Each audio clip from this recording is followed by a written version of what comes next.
everybody turned out to be right.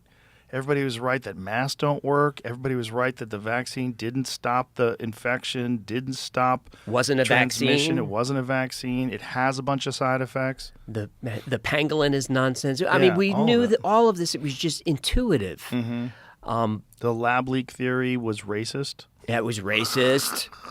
Oh my goodness, the R word to get They you tried destroyed. anything. They tried anything they could to silence any opposition. Why? You were going to say something. Do you mind? You were going to say you had a question, I think. I forget. We steamed over it. But we were talking about like the weirdness of that time, about how dangerous it was. Like, it was real touch and go. It was real weird. There was like a lot of forces that were trying to get me removed because I was talking to people that they were deeming quacks. One of them, which is Robert Malone, who has 9 patents on the creation of mRNA vaccine technology. I mean, these are rock solid credentials these people had.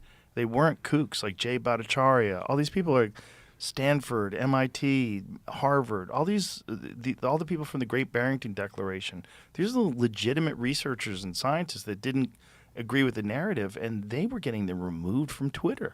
And they had awards through their careers, Yeah. highly revered and respected, and then suddenly no. It didn't matter because these people, unfortunately, had a conscience, and they were saying, well, this is not what I know. I am an actual expert, and I do not think that the information they're giving out is correct, so I'm going to speak my mind. And and then there's also a concerted effort by Fauci, and his group to go after these people and to Yes. attack these people publicly. Yes, and when it was very early on, I forget even what paper I released an op-ed in some paper criticizing a lot of this and lockdowns.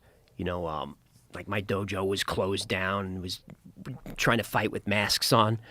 So I was angry. And then within weeks of that, it suddenly became politicized. And I was like, now I'm fucked. And now it's a political issue? How is this a political issue? Right. But it was politicized. And I don't know why. I don't know why it was all shut down.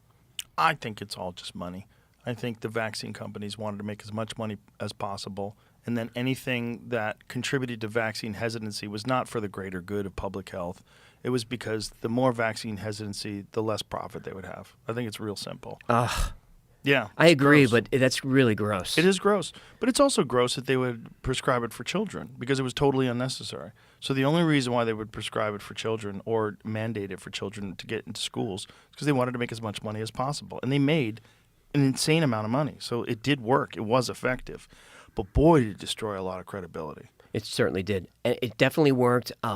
Where my wife was working, it was a mandatory vaccine situation, but she was working remotely, so didn't really have to get it. But I can see that the narrative was starting to catch with her. And I'm like, honey, hold fast. This is a story. It was a left-wing company, and they're just following the narrative. They don't just hold fast. Don't get that shot. And she didn't. Yeah, luckily. I know people that did. And I know people that have real fucking problems right now. Same. Yeah. Like they got long COVID suddenly. Yeah, and it's weird that long COVID is something that mostly affects people that have gotten vaccinated, but they want to call it long COVID. They don't want to call it vaccine injury. Nope. It's just, the whole thing is very creepy because it just shows you if something is very clear and obvious and it's a real disease and we know the origin of it now and we know that all this stuff has been done to obscure it, how many other elements of society, how many other stories that are in the news have also been distorted and twisted around in order to promote a very specific narrative? And how effective have they been at doing this? It's not like this is the only time they've ever done this. So COVID was kind of a window into disinformation and about how the government can use these ploys and manipulation and, using these tactics of humiliating these established scientists, ruining their careers, attacking their credentials. And what other things have they used these on? What other, geopolitical aspirations have they masked in all this bullshit?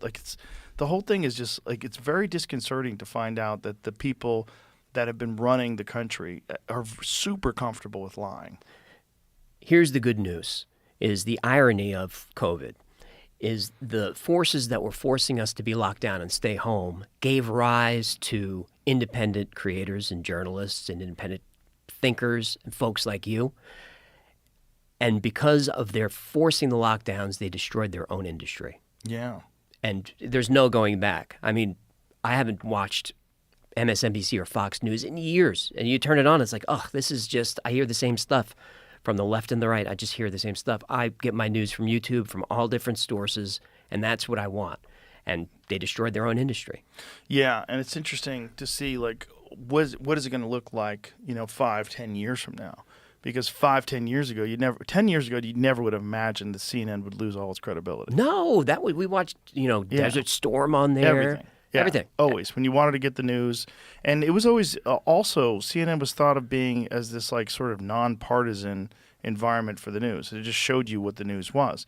And then somewhere along the line, it became very editorialized, very opinion-based, and very, these people telling you to do your own research. Do not do your own research. Like, imagine saying don't read. Right. Don't read. You're not smart enough, AJ. Right. You think you can go read? Right. And more absorb gatekeeping. information. You're not smart enough to absorb information. Leave that to the experts. Don't listen to Rogan. He takes horse pills. Got that from his doctor. Well, it's also calling it horse dewormer was so stupid It because was so everybody knows stupid. it's used on humans. Oh, ivermectin's in my cabinet. But it's just a simple Google search would tell you that something's wrong. That's required medication for Yeah. Foreign Service. Yeah, so it's one of those things where you wonder after something like that has been happening, well, this seems like a playbook they're really comfortable with using.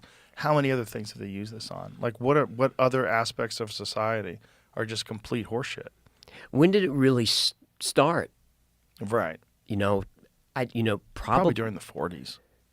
Maybe even before, because if you read War is a Racket by Smedley Butler, that was 33. General Butler, yeah, the business plot general. Yeah. Yeah, he was a very, very honest guy. Yeah. Yeah, if you guys don't know the business plot, it's worth looking into. They tried to recruit him to overthrow the government. Yeah. Yeah. Because he had all the troops at his disposal. Yeah, that was wild. They were going to have a coup They were going to in have the a United coup. States. Mhm. Yeah.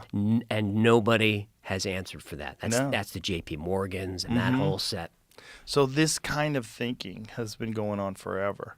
And then there's also kind of gatekeeping of information, like hiding the truth from people in order to preserve narratives, in order to preserve power and authority.